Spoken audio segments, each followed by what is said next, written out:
कहानी का नाम नारद और ब्रह्मा को एक दूसरे का शाप। चलिए शुरू करते हैं। विधाता होते हुए भी ब्रह्मा जी ने पूर्व काल में अपने पुत्रों को सृष्टि की उत्पत्ति के लिए कहा, तो वे सब इनकार करके तप करने को चल दिए।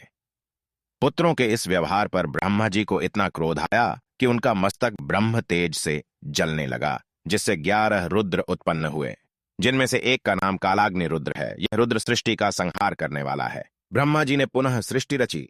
उनके दाएं कान से पुलस्त्य, बाएं कान से पुलह, दाएं नेत्र से अग्नि, बाएं नेत्र से क्रतु, नासिका के दाएं पुट से अराणी, बाएं पुट से अंगिरा, मुख से रुचि, बाएं भाग से भृगु और दाएं भाग से दक्ष, छाया से करदम, नाभि से पंचाशिख, वक्ष से वीढ़ु, कंठदेश से नारद, स्कंध से मरीचि, ग्रीवा से अपांतरतमा, रसन से वशिष्ठ, अधरोष्ठ से प्रचेता, वाम कुक्ष से हंस और दाई कुक्ष से स्वयं यति उत्पन्न हुए।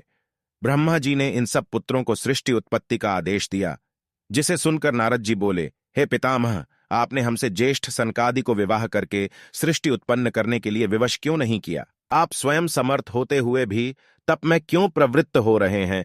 स्वयं सृष्टि रचना क्यों नहीं करते? यह कहाँ का न्याय है कि पिता अपने पुत्रों में से किसी को अमृत तप प्रदान करे और किसी को विषपान संसारी बनने को विवश करे? पिताजी, आप जानते हैं कि अत्यंत निम्न और भयंकर इस संसार सागर में एक बार गिरने के बाद करोड़ों कल्पों के व्यतीत हो जाने पर भी निस्तार नहीं होता।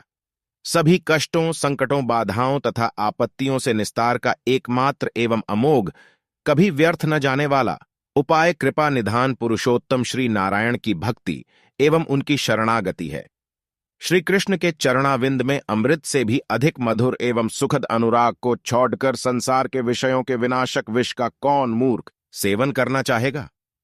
इतना सुनने के बाद ब्रह्मा जी इतने अधिक क्षुब्ध हो गए कि वे नारद जी के वक्तव्य को अपनी अवज्ञा समझते हुए संयम न रख सके और शाप देते हुए बोले, नारद, तुमने मेरी अवज्ञा की है। फलस्वरूप तुम्हारे ज्ञान का लोप हो जाएगा और तुम नाना योनियों में उत्पन्न होकर लंपट, कामी, घोर, श्रृंगारी ही नहीं अपितु श्रृंगार में मधुकवाक, मीठी वाणी बोलने वाला, किन्नर और किसी योनि में दाती पुत्र बनोगे। अंत में वैष्णवों के संग और भगवान श्री कृष्ण की कृपा के फलस्वरूप पुनः मेरे पुत्र बनोगे और मैं तुम्हें उस समय पुनः पुरातन ज्ञान प्रदान करूंगा। इस समय तो तुम मेरे शाप से नष्ट हुए ज्ञान के साथ पतन को प्राप्त करो। नारद जी को यह शाप देकर ब्रह्मा जी मौन हो गए। नारद जी ने रोते हुए पितामह से प्रार्थना की, जगत गुरु, महातपस्वी तथा जगत के रचयिता के लिए इस प्रकार का क्रोध शोभनीय नहीं है। कुमार्गगामी पुत्र का पिता द्वारा त्याग और शाप तो समझ में आता है, परंतु तपस्वी एवं आत्मकल्याण के इच्छुक पुत्र को शाप देने का क्या औचित्य है? अच्छा, आपके मन में जो आया आपने कह दिया। मैं उसे शिरोधार्य करता हुआ आपसे केवल एक ही प्रार्थना करता हूं कि मुझे केवल यही वर देने की कृपा करें कि जिस भी योनि में मेरा जन्म हो, मैं हरि भक्ति को न छोड़ूं और न ही श्री नारायण का नाम संकीर्तन भूलूं। ब्रह्मा जी बोले, वत्स, तुम सचमुच ही धन्य हो। हरि भक्ति से बढ़कर उत्तम संसार में कुछ भी नहीं है।